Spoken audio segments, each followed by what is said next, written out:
você sabe por que cada pessoa às vezes pode ter um perfil diferente, uma personalidade diferente?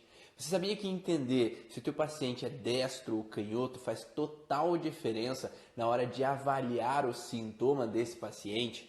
Exatamente. Eu vou falar na aula de hoje sobre as diferenças do destro e canhoto, como avaliar se o paciente é destro ou canhoto. Não, não é o destro e canhoto de escrita, é o destro e canhoto para lateralidade cerebral e o que isso dá de diferença com relação aos sintomas que eles têm e, além disso, por que surgiu esse canhoto nessa família, por que surgiu esse destro nessa família, por qual foi a necessidade de surgir um homem canhoto, porque há sempre um programa biológico, há sempre uma função de um canhoto nascer como o primeiro filho, de um destro nascer como um segundo filho. Então, cada um que vem ali naquele momento traz um programa da família, uma necessidade, um projeto sentido da família de ter esse canhoto ou essa canhota naquele lugar, seja do primeiro filho, segundo filho ou terceiro filho. Então, vamos falar especificamente sobre esses contextos hoje. Então, primeiramente, eu gostaria de mostrar para vocês que existe uma grande confusão na área das leis biológicas no entendimento de que às vezes a lateralidade cerebral ela pode estar ali, né? De um momento quando eu nasço eu tenho a mitose celular, quando eu tenho a primeira mitose celular lá depois da fecundação, surge a necessidade então de um destro ou canhoto, que isso vem por causa de algumas situações que acontecem no clã, que eu vou falar um pouquinho mais específico sobre isso depois. Mas para você entender, cada ser humano ele tem um perfil diferente de personalidade, alguns pelo fato de serem destros ou canhotos, mas não é o destro e canhoto de escrita, é o destro e canhoto de lateralidade cerebral. Então, quando há a primeira mitose celular, lá após a fecundação, ou o ser vai ser destro ou o ser vai ser canhoto, ou destra mulher ou canhota mulher. Essa diferenciação ela traz um contexto de perfil de personalidade. Por quê? Lado direito do cérebro, então quando nós falamos desse lado direito do cérebro, existe o centro de controle dos hormônios masculinos, e do lado esquerdo do cérebro existe o centro de controle dos hormônios femininos. Então, dependendo se a pessoa nasce destra ou nasce canhota, ela vai estar em funcionamento ou do lado direito ou do lado esquerdo do cérebro inicialmente. Então, esses hormônios, ou a testosterona ou estrógeno, ele vai estar mais forte se a pessoa é destra ou canhoto, que vamos especificar um pouquinho daqui a pouco. Mas esses destros e canhotos, eles têm uma ação diferenciada um do outro. Então, geralmente, quem tem mais testosterona, ele vai ter uma ação mais eminente. Eu vou tomar a frente, eu vou confrontar, então eu vou ter uma energia de ação, uma energia para fora. E o canhoto, geralmente, ou a mulher destra, que usa o lado esquerdo do cérebro, vai ter uma energia um pouco mais interna, né? Que é uma de abertura, de proteção, de cuidados, né? Então, se a gente trabalha com esse contexto de entendimento, a gente sabe que se a pessoa utiliza mais, principalmente do lado direito do cérebro, ela vai ter uma energia mais de ação, de confrontar, de reagir a situações que representam um perigo, uma ameaça. Então, quando eu tenho um conflito sendo vivido, eu vou ter a propensão de agir. Eu vou ter a propensão de atacar, de tomar uma ação de confrontamento. Se agora eu utilizo mais o lado esquerdo do cérebro, eu vou ter uma tendência mais de recuar, de proteger os meus. Então a principal função é a sobrevivência. Mas cada hemicórtex cerebral tem um padrão diferente no contexto de ação perante a sobrevivência. Então, o lado direito vai ter uma propensão a ter uma ação de confrontamento, o lado esquerdo vai ter uma propensão de ação de recuo, de evitamento, de proteção aos meus. Então, o objetivo de sobrevivência, nesse caso, para quem trabalha do lado esquerdo do cérebro, do hemicórtex cerebral, vai ter uma tendência de que evito o conflito para não passar por um risco à minha sobrevivência. E o lado direito do cérebro, eu confronto para sobreviver dentro do meu território, ou manter o meu território íntegro sem que alguma ameaça possa tomar o que é meu de mim. Então essa é a base inicial de uma pessoa nascer como destra ou canhota. Mas agora, quando nós falamos então do destro e canhoto, nós temos que saber então que a testosterona está mais forte do lado direito do cérebro e o estrógeno está mais forte do lado esquerdo do cérebro, porque o centro de controle desses hormônios está nessa região mais látero superior, látero anterior, que é a região temporal. Geralmente os homens destros, né, vão ter uma energia mais de imposição, de confrontamento, de tomada da ação. Se os homens destros têm esse perfil de personalidade, observar que eles tinham mais propensão em ter uma ativação nessa zona aqui do hemicórtex direito, que é a zona relacionada aos hormônios, né, ao centro de controle dos hormônios masculinos. Então, por isso que homem destro, que aplaude com a mão direita, ele tem uma propensão a ter uma energia mais de ação. Já os homens canhotos, que aplaudem com a esquerda, eles têm um perfil de personalidade diferente. Vocês já devem ter percebido que existem homens que são mais reativos, mais confrontantes, mais de tomada de ação, e tem outros que são mais de recuar a conflitos. Homens que às vezes cedem a brigas, discussões, entendimentos, preferem estar no cuidado da família, são mais protetores, mais submissos e até em alguns momentos para evitar que haja um perigo para a família. Porque se eu for confrontante naquele momento, talvez eu gere um risco. Então é melhor eu ser mais de aceitar as coisas, menos confrontante, porque assim eu posso manter a sobrevivência do clã ou a minha própria sobrevivência. Então esses homens canhotos, que de aplauso, não de escrita, eles têm a tendência de funcionar com um centro de controle principal, inicialmente, no lado esquerdo do cérebro. Então, quando há um conflito, é nessa localidade que vai ter uma hiperestimulação daquele centro de controle. E isso vai fazer com que gere alguns sintomas que nós vamos falar daqui a pouquinho. Quando nós olhamos, então, esse homem destro, o homem canhoto, nós percebemos que existe um padrão de ação diferenciado entre cada um. E esse padrão é para o intuito de sobrevivência desse clã. Agora, se a gente falar de mulheres destras, então a mulher destra, ela geralmente vai ter uma necessidade de proteção do clã, ela vai ter a necessidade de evitamento de conflitos, ela vai ter uma necessidade de recuar a situações que podem ser conflitantes, incômodas, ameaçadoras. E aí, nesse recuar, eu vou trabalhar principalmente do lado esquerdo do cérebro, que é o centro de controle, nessa busca de evitar, proteger e cuidar dos meus de uma maneira mais harmônica, para que não haja grandes transtornos. Agora, uma mulher canhota que aplaude com a mão esquerda, ela vai ter uma tendência oposta, uma tendência mais de ação, tomar frente, confrontamento, de não aceitar muito, às vezes ceder a um conflito. Ela se opõe principalmente à primeira vista. Então essa mulher canhota, ela vai ter uma energia mais masculina e aí ela vai funcionar mais do lado direito do cérebro num contexto inicial, após a primeira mitose celular. Claro que existem variáveis, né? Então existe de um grande opositor, confrontante, reativo de um homem ou uma mulher, até um total submisso que cede a tudo, não tem a iniciativa de tomar a frente, sempre espera que deem o meu espaço, a minha direção. Mas nesse meio tempo de tanto um contexto extremo de um lado quanto o extremo do outro, existem várias variáveis que dão a diferenciação de nossas personalidades. Alguns são menos reativos, outros são mais reativos, uns são mais confrontantes, um pouco menos confrontantes. Então existe uma grande variável desse contexto do extremo do destro, extremo do canhoto, extrema da destra para o extremo da canhota. E essa variação dá esse vínculo, então, para o nosso perfil de ação com relação a algumas atitudes, uns conflitos, alguns perigos que possam haver no nosso cotidiano. Então, essa primeira base inicial faz com que entenda que o homem destro, o homem canhoto, eles têm padrões de perfil diferentes, o que vai reagir a situações emocionais de forma diferente. O que acontece muitas vezes de incômodos para principalmente os canhotos, né, é que eles estão numa família onde o pai talvez é aquele destro de tomar frente, confrontar, ir atrás do trabalho, buscar as coisas, tomar dinheiro para casa. E nasce às vezes um homem canhoto que o pai quer que ele seja do jeito que o pai é.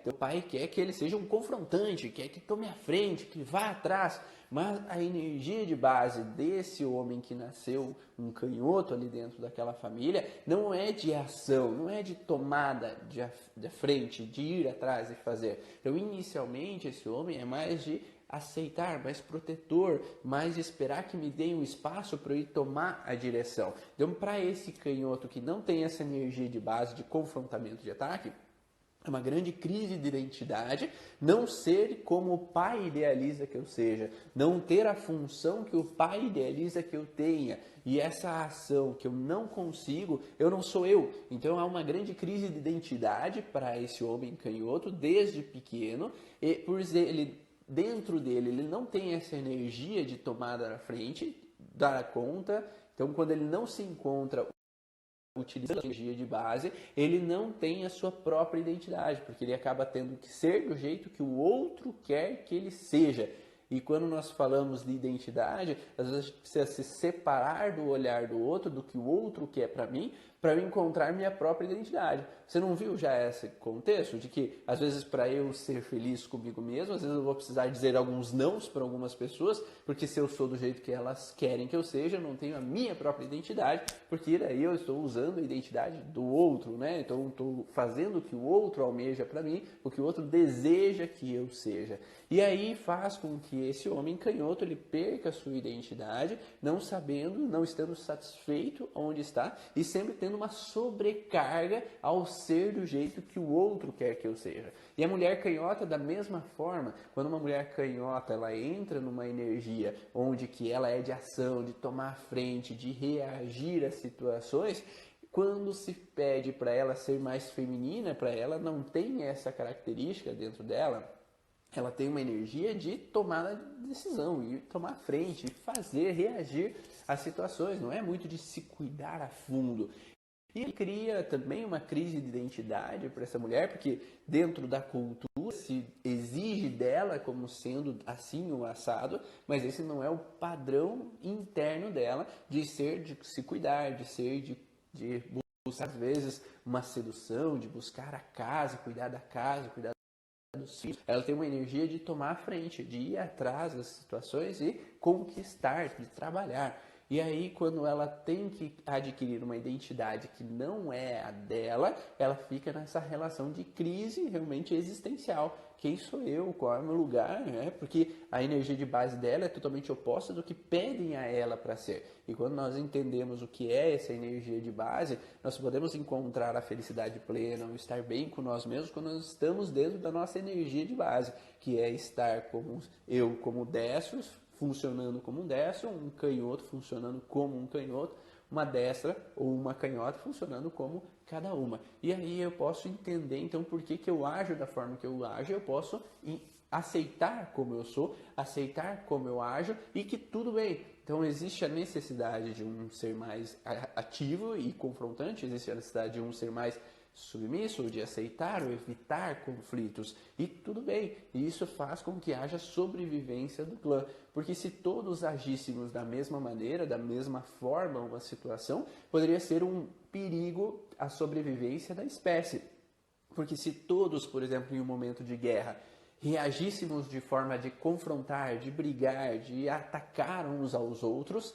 todos poderíamos morrer em um determinado momento. Então surge a necessidade de ter pessoas com uma energia mais de evitamento de conflito, de protetoras, onde que vão às vezes recuar a conflitos, que vão fugir de conflitos e vão manter a sobrevivência desse clã, às vezes se escondendo, às vezes fugindo para algum local, onde que possa salvar a integridade desse clã, dessa família, desse ambiente. Então por isso que surge a necessidade de pessoas funcionando de maneira opostas em algum momento, além de que, às vezes, quando nós reagimos e temos uma percepção diferente sobre uma situação, nós temos sintomas diferentes também perante a um conflito, a um padrão de estresse que estamos vivendo. Então, o destro homem, às vezes ele vai ter mais propensão a desencadear, por exemplo, uma bronquite, se ele tem uma sensação de ameaça sobre um território, e um homem canhoto vai ter mais uma propensão a desencadear uma laringite quando há um conflito dentro desse ambiente territorial. Até isso é uma forma de se observar quando uma criança chega ao consultório e você não tem como saber se ela é destra ou canhota. A primeira pergunta que pode ser feita é se ela já teve uma laringite ou se ela já teve uma bronquite, e isso vai dar a propensão de que se ela funciona inicialmente do lado direito do cérebro ou do lado esquerdo do cérebro, porque o centro de controle do brônquio está na região aqui anterior lateral do lado direito do cérebro. Então, se um homem destro ele tem geralmente a propensão de desencadear algum sintoma do lado direito, ou se ele tem vômitos recorrentes relacionados à curvatura menor do estômago, então nós podemos observar que ele está numa fragilidade de contrariedade indigesta ou de um conflito relacionado a uma ameaça no território que vai gerar uma bronquite ou uma alteração com relação à curvatura menor do estômago, desencadeando um vômito para ele. Eu sei que ele tem uma propensão em ser destro, né? Ou uma mulher de ter uma propensão a ser uma canhota. Agora, se a propensão é de ter um sintoma como uma laringite ou problemas relacionados ao reto do intestino, vai ter uma propensão em ser, então, o lado esquerdo do cérebro, o lado de funcionamento de base dessa criança. E aí a gente já consegue distinguir. Mas se essa criança já consegue aplaudir, então, que é o teste de base para o entendimento da lateralidade cerebral. O teste de aplauso, não o teste de escrita, não o teste de chutar qual bola, qual olho que eu tenho predominância de enxergar, essa não é a base no entendimento das leis biológicas da relação à lateralidade cerebral. Mas o Dr. Hammer ele viu o teste mais fidedigno desse encontro da lateralidade cerebral com relação ao teste do aplauso. Então, se um homem aplaude com a mão direita, ele vai ter uma propensão, então, a funcionar do lado direito, que é o lado do território masculino. Os hormônios masculinos estão predominantes nessa região. Então, na primeira mitose celular, vai ter uma iniciação no processo de ida para o lado direito do cérebro como um território de base para o funcionamento relacionado ao estresse. Então, quando há um estresse, eu vou ter uma propensão a agir dessa maneira. Agora, o homem canhoto que aplaude com a mão esquerda, ele vai ter uma predominância inicial a ir para o lado esquerdo do cérebro, dando uma relação, então, de um conflito.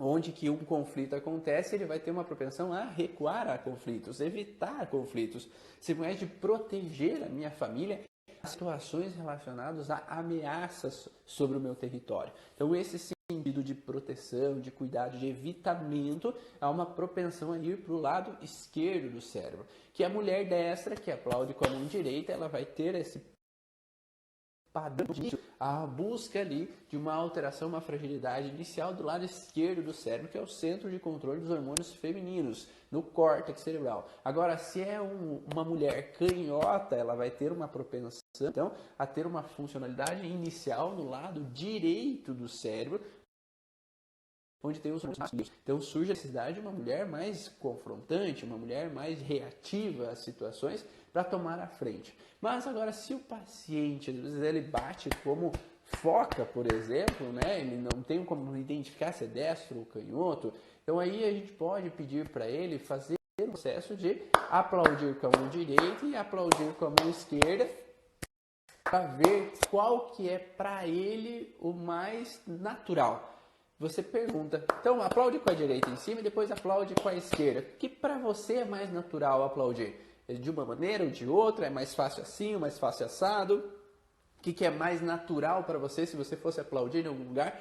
Era aplaudir com a direita ou aplaudir com a esquerda? E você pode observar nesse sentido de aplauso também, se a pessoa ela ergue o cotovelo, então geralmente a mão que movimenta é a mão que a gente observa, qual é, se destro ou canhoto. Então, se a mão que movimenta é a mão de cima, então eu sei que ele é relacionado, vamos dizer que essa é a minha mão esquerda, eu aplaudo com a esquerda, então eu sei que é canhoto. Mas se ergueu o braço aqui, você já sabe que não é funcional. Não é como um braço estar colado no corpo e aplaudindo. Se ergueu, significa que ele teve que ter uma movimentação não natural para o aplauso. E essa movimentação não natural mostra que ele não está sendo fisiológico, não está sendo natural para ele aplaudir com essa mão. Porque geralmente quem vai aplaudir, se ele aplaude com essa mão, ele aplaude com a mão colada no corpo e isso ele tem uma naturalidade de aplauso. Agora, se eu ergo a mão, eu vou ter uma propensão a mostrar que aquela não é a mão de base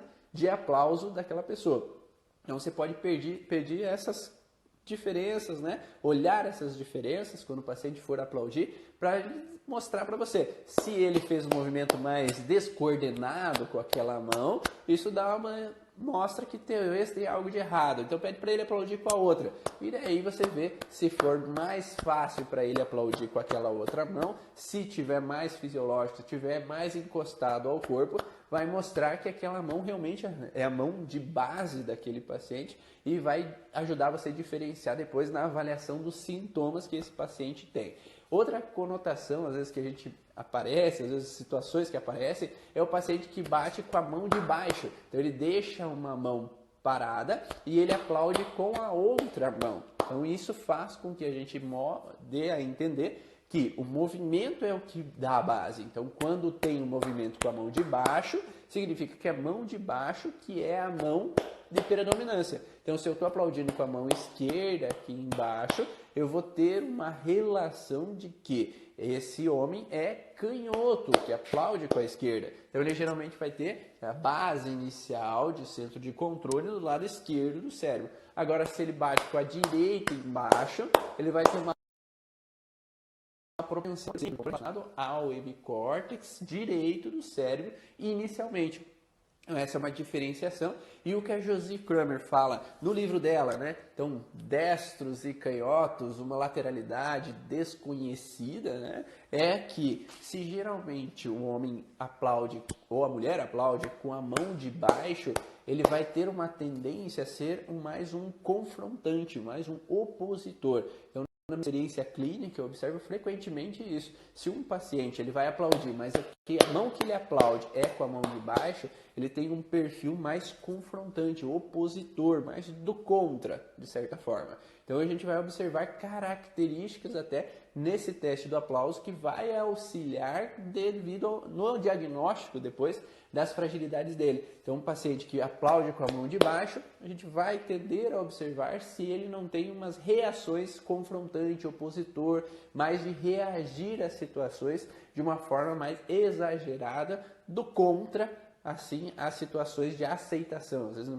está mais na negação, está mais confrontante, está mais reativo a aceitar algumas situações. Então, são coisas a se olhar, então, somente no teste do aplauso, para você observar. Então, o teste do aplauso ele vai significar a mão que mais movimenta é a mão relacionada à lateralidade. Se um paciente aplaude com as duas mãos, pedir para aplaudir com uma mão primeiro e depois com a outra, para ver o que é mais natural para ele, né? Aplaudir com a direita ou aplaudir com a esquerda.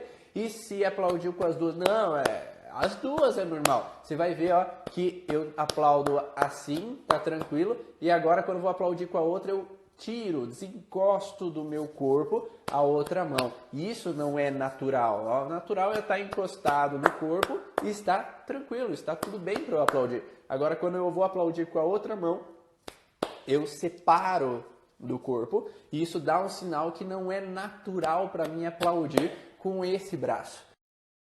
Então, quando você fizer a avaliação do teu paciente, essa diferença já vai ser um sinal que ele não funciona nessa lateralidade, mas sim com a outra que é mais natural para ele. E quando aplaude com a mão de baixo, geralmente a gente vai olhar a mão que aplaude, se é destro ou canhoto, né? Com a mão que aplaudiu, e se ele aplaude assim, que ele geralmente vai ter uma propensão a gente analisar se ele não é um pouco do contra, meio confrontante, meio opositor nas relações. E aí vai dar um sinal para a gente olhar alguns órgãos específicos nesse sentido. Por exemplo, quadril, por exemplo, a relação do diabetes, da insulina, como oposição, confrontamento. Então, geralmente, esse paciente que aplaude com a mão, nós vamos encontrar frequentemente uma insulina alterada ou um contexto do quadril alterado. Então, fica a dica aí para você analisar. Então, pode ser, né?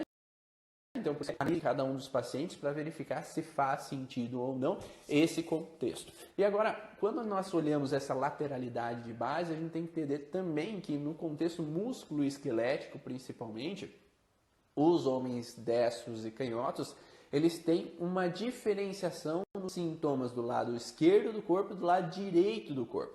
Então, eu como destro, da mão direita, eu vou ter uma propensão às alterações articulares relacionadas ao meu lado esquerdo do corpo estarem relacionadas com mãe e filhos. Então, se eu tenho uma dor nesse ombro direito, eu vou ter uma propensão a olhar com relação a conflitos com minha mãe ou conflitos com meus filhos. Então, por exemplo, se eu tenho uma dor nos ligamentos ou na musculatura, no tendão anterior do ombro direito, do ombro esquerdo, né, eu como destro, o ombro oposto, eu vou olhar contexto que às vezes eu não pude trazer minhas filhas para perto de mim, eu não pude trazer minha mãe para perto de mim, porque a função anterior do ombro é de aproximar, então é trazer para perto de mim, erguer algo, né? Então, quando eu não sou capaz de trazer alguém para perto de mim, trazer algo para perto de mim, nesse vínculo de mãe ou filhas, eu vou ter uma fragilidade, em geral, no lado esquerdo do ombro. Agora, se eu tenho uma fragilidade, eu como destro, do lado direito do corpo, do ombro principalmente, aqui nesse caso de exemplo, mas pode ser em qualquer região do lado direito do meu corpo, eu vou ter uma propensão a uma frustração, um incômodo, uma alteração com relação a parceiros. E quem que são os parceiros? Parceiro é só parceiro sexual? Não, de forma alguma. O primeiro parceiro de nossa vida é o nosso pai, é aquele que nos dá o apoio, o suporte, ou pelo menos deveria dar o suporte, apoio, que tem a nossa convivência ali em alguns momentos. Nossos irmãos, tios, avós, primos, então pessoas próximas, mas também não próximas, amigos, colegas, vizinhos, contexto de sociedade, né, profissional, ou um contexto mesmo profissional, que eu não sinto que profissionalmente eu não estou conseguindo exercer a minha função da melhor maneira possível, ou me sinto desvalorizado a minha capacidade de exercer a minha função profissional.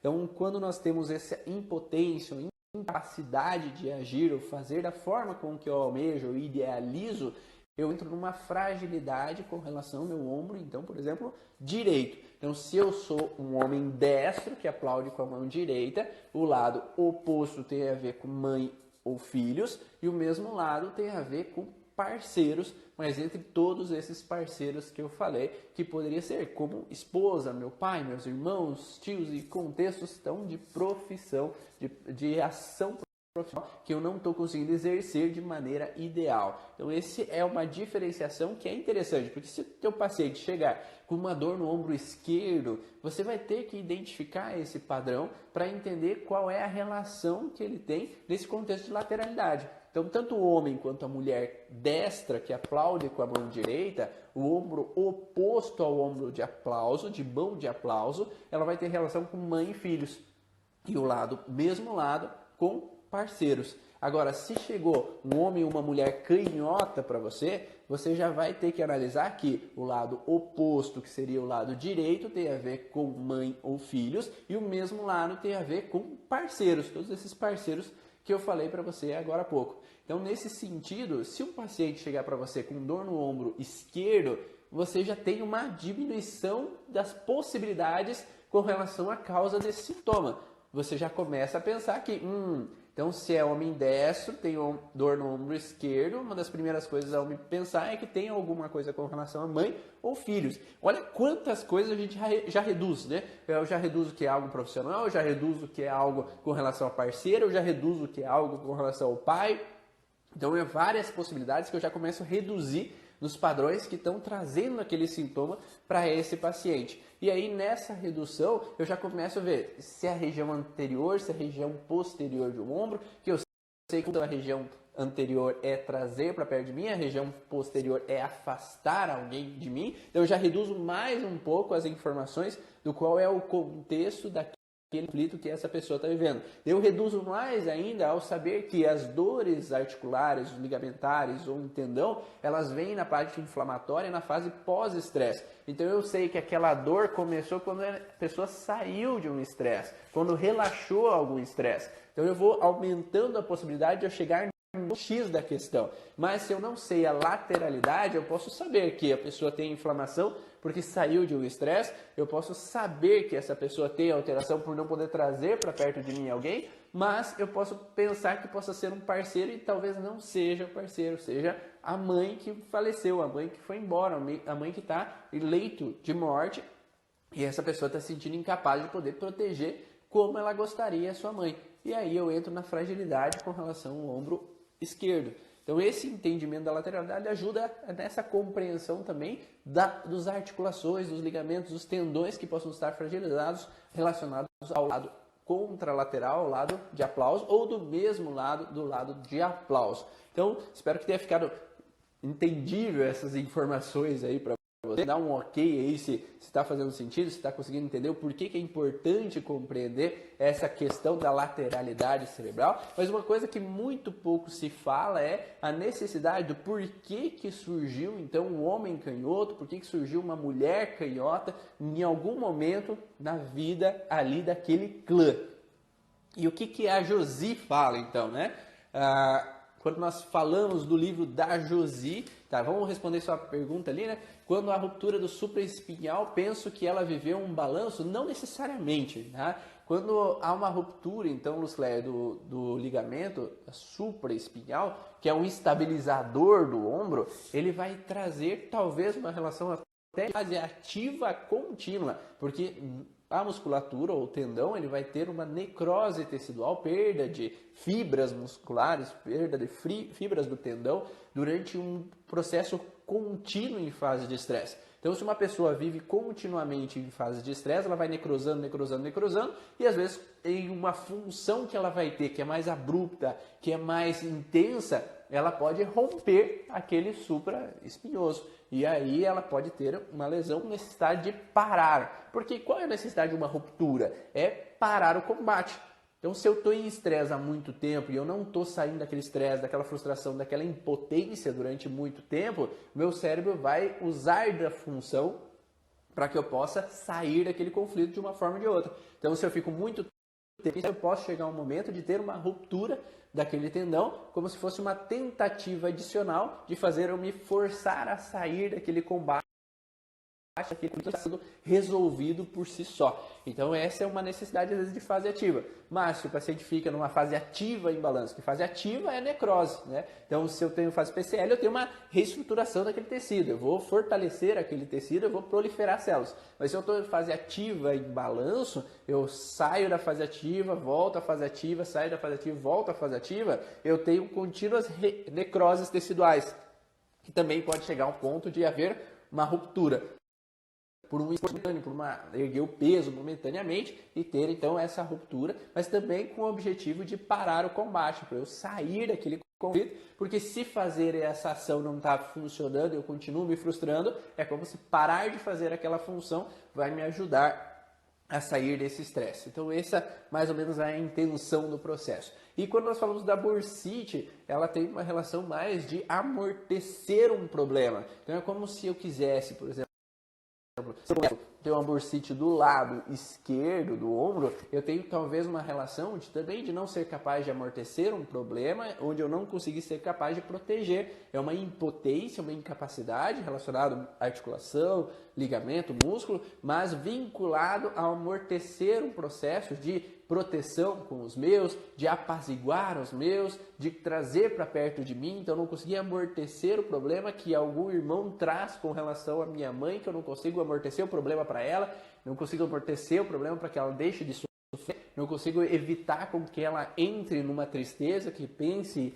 em depressão, não vou conseguir evitar. É esse evitamento, esse amortecimento que não está sendo eficiente, porque o tendão, a bursa em si, ela serve para amortecer esse contato do tendão com a parte óssea. Então eu vou amortecer esse impacto que não está sendo eficiente em um determinado momento. Então por isso que entra um padrão nesse contexto.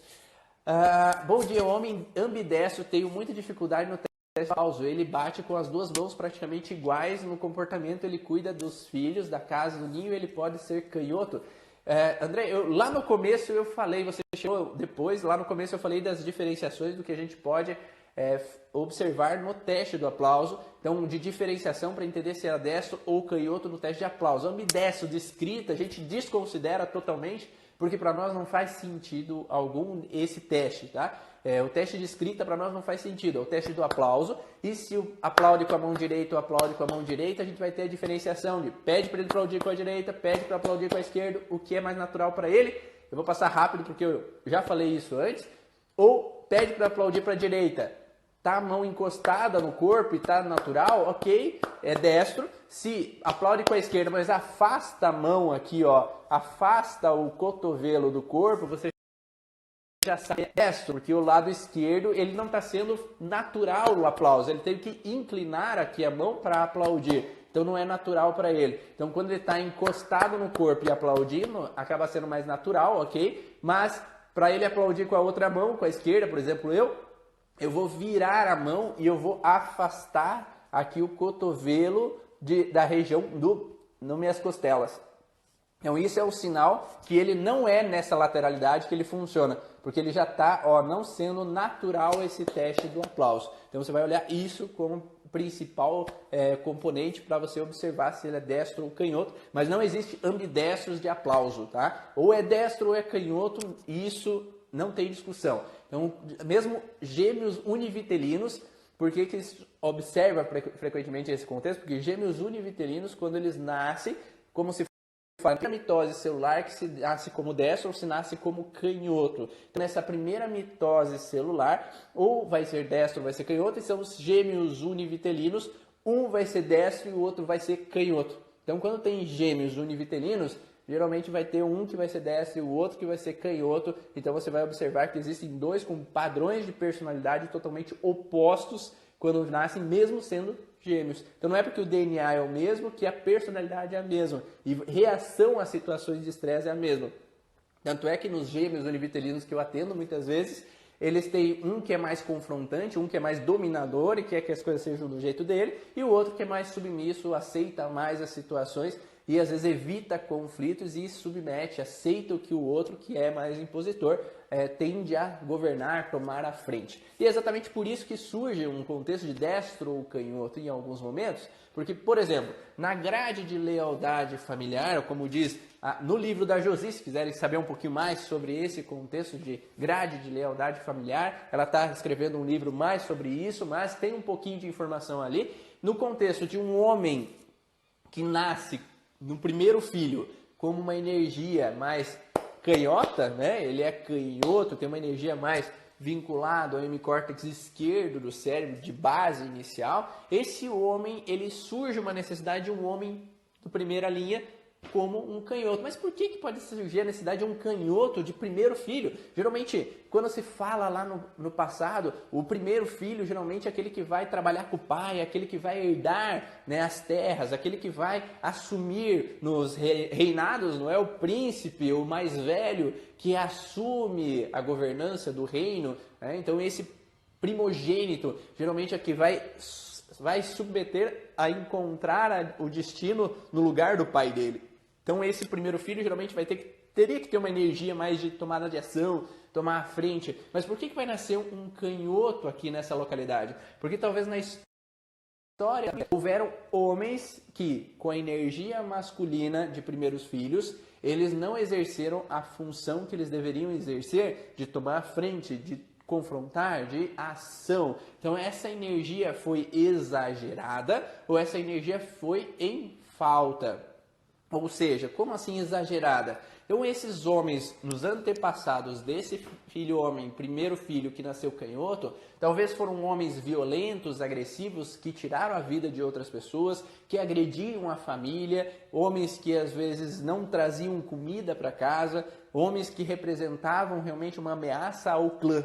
Então, sempre que a gente trabalha com um contexto transgeracional, a gente vai observar contextos da sobrevivência da espécie. É como o processo que nós vivemos aqui com relação às leis biológicas no aqui e agora. Tudo é uma função de sobrevivência, mas a primeira sobrevivência que é necessária para manutenção é a manutenção da espécie. Então, se a manutenção da espécie está ocorrendo, está em função, nós vamos estar por aqui durante muitos anos ainda. Então, o primeiro objetivo é manter a espécie. Então, se um homem, na família desse homem canhoto, era agressivo, violento, que gerava problemas para a espécie, isso faz com que surja a necessidade de um homem canhoto que é mais família, que é mais protetor, que é mais apaziguador e não é violento como aquele antecedente dele, para que agora eu possa cuidar da família, proteger a família e manter a família de uma maneira mais harmônica e mais tranquila. Então, não sei se vocês já perceberam, mas existem às vezes famílias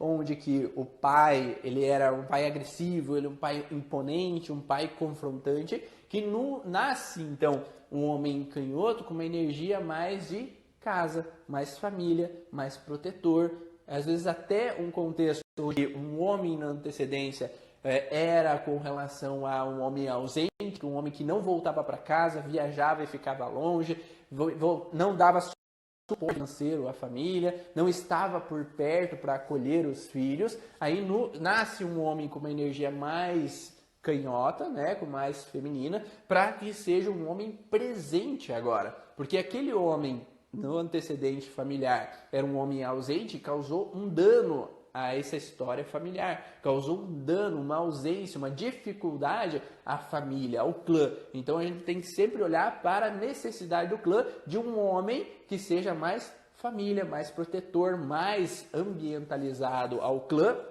para que esse clã permaneça e consiga então se manter. E às vezes vai nascer um homem que seja mais caseiro, às vezes prefere ficar em casa fazendo comida do que ir trabalhar. E a esposa tem a necessidade de ir atrás trabalhar, tomar a frente das coisas, ir lá batalhar e buscar o alimento. Então essa necessidade desse homem canhoto para casa, mas também a necessidade de uma mulher destra como primeira filha, muitas vezes, ou uma mulher canhota como primeira filha. Então, se esses homens violentos na história da família, ou homens ausentes na história da família, trouxeram dano para as mulheres, onde as mulheres se sentiram indefesas, as mulheres se sentiram em perigo, as mulheres se sentiram ameaçadas de alguma forma, surge a necessidade de uma mulher canhota, às vezes, como primeira filha, para que ela não dependa dos homens, porque os homens lá na história da família foram ausentes, não deram suporte financeiro, eles negligenciaram o clã. Então surge uma necessidade de uma mulher com mais energia de tomar a frente, de confrontar, de buscar as suas necessidades,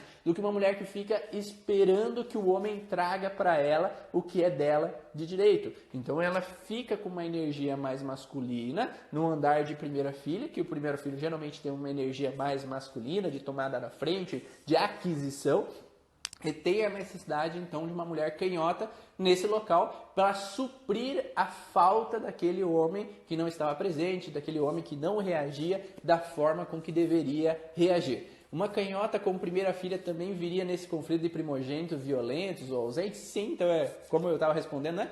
Ou quando há uma canhota nesse âmbito de primeira filha, ela talvez venha por causa de uma ausência de um homem protetor, ou um homem que às vezes uma mulher, mas foi embora, não assumiu aquela criança. Então surge a necessidade de um homem mais família, um homem mais protetor, e uma mulher que talvez seja com uma energia mais de tomar frente, de confrontamento, de oposição. E não necessariamente ela vai nascer canhota. Então existem vários níveis, né, de padrões, mas uma mulher às vezes ela pode vir como primeira filha, sendo destra, que às vezes ela não precisa ser tão aquisitiva, tão confrontante, mas já ter uma energia para não precisar de um homem que lá na herança da família foi um homem ausente, foi um homem que não deu suporte, foi um homem que não deu acolhimento àquela família. Então surge a necessidade de uma mulher como primeira filha, com uma energia um pouco mais masculina, não exageradamente, mas um pouco mais masculina, para tomar a frente, para conseguir estabelecer ou ir buscar o alimento lá fora